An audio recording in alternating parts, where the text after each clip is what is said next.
నమస్తే, నేను Prashanti. Welcome to Suman TV USA.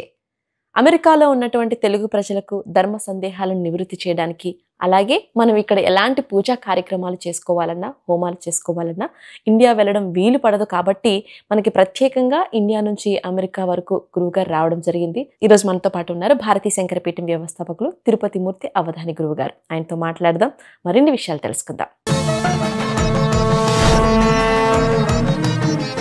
Varalakshmi వ్రతం రోజున ప్రత్యేకంగా ఒక నెంబర్తో 9 కుడుములు అని చెప్పి పెడతాం కదండి. ఎందుకు అంత పర్టికులారిటీ ఎందుకు పెట్టాలంటారు 9 కుడుములని?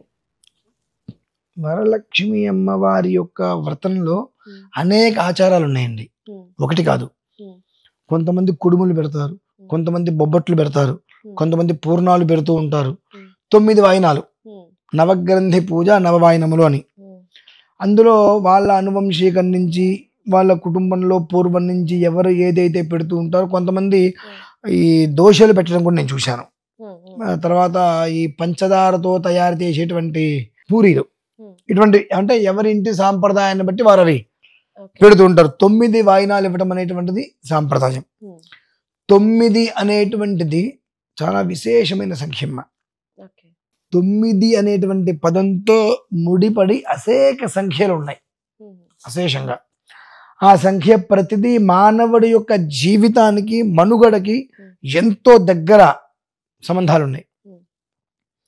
9 వాయినాలు, 9 గ్రహాలు, 9 ఉపగ్రహాలు, అధిదేవతలు 9, ప్రత్యధిదేవతలు 9, నవదుర్గలు, నవదుర్గ అధిదేవతలు, ప్రాజాపత్యాది నవఋషులు, ఇలా 9 తోటి భాగించుకుంటూ వెళ్తే చాలా విశేషమైన దేవతల సంఖ్య ఉన్నది.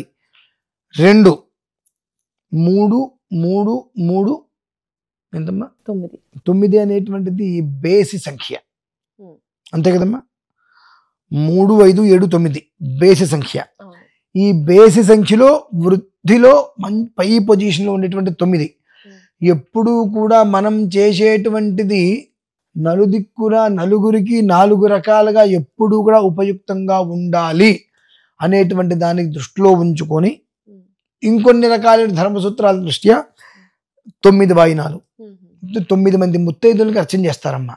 ఆ రోజు నాడు 9 మంది ముత్తైదులకు అర్చన నవదుర్గలు. ఇట్లా ఈ భాగించుకుంటూ వెళ్తే అనేకం ఉంటూ ఉంటాయి.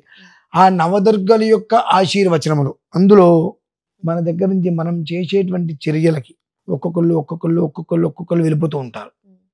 9 మంది దుర్గలు వెళ్ళిపోతారు, అష్టలక్ష్ములు అంటారు, వాళ్ళు వెళ్ళిపోతూ ఉంటారు. ఒక్కొక్కళ్ళు మనకు ఉండేటువంటి ఆహాభావాలు బట్టి, అహంకారాన్ని బట్టి, ఆవేశాన్ని బట్టి, మనం ఉండే విధానాన్ని అనుసరించి ఎంత నెగిటివ్గా, ఎంత చికాగ్గా, ఎప్పుడు ఎదుటి మీద మనిషి ఇట్లా అంటుంటాం, దాన్ని బట్టి ఇంట్లో ఉన్న ఒక్కొక్క దేవత వెళ్ళిపోతుంటుంది. ఎవరు వెళ్ళిపోయినా పర్వాలేదు, ధైర్య లక్ష్మి అనేటువంటిది వెళ్ళకుండా ఉంటే అన్ని సంపాదించుకోవచ్చమ్మా. ధైర్య లక్ష్మి అనేటువంటిదే పోయిన మొత్తం మనం సంపాదించుకోవచ్చు. ఆవిడ కూడా వెళ్ళిపోయిందంటే మనం దేనికి పనికిరాం. ఇంకా అదే విషయాన్ని మనం గమనించుకోవాలి. కనుక 9 అనేటువంటిది అశేషమైనటువంటి సంఖ్య, మనిషి జీవితానికి పూర్తిగా కూడా అలా నిల్చొని పెట్టేస్తుందమ్మా. అందుకనే 9 అనేటువంటి దాంట్లో ఎన్నో విధానాలను అనుసరిస్తూ ఉంటారు. 9 వాయినాలు ఇవ్వడానికి 9 మంది ముత్తైదులను పిలిచి వాళ్ళకి చక్కగా పసుపు కుంకుమ వేసి నవదుర్గలకు అర్చన చేయడానికి మూలంగా ఏనాడు నుంచో ఇది చెప్పబడింది. అది విషయం.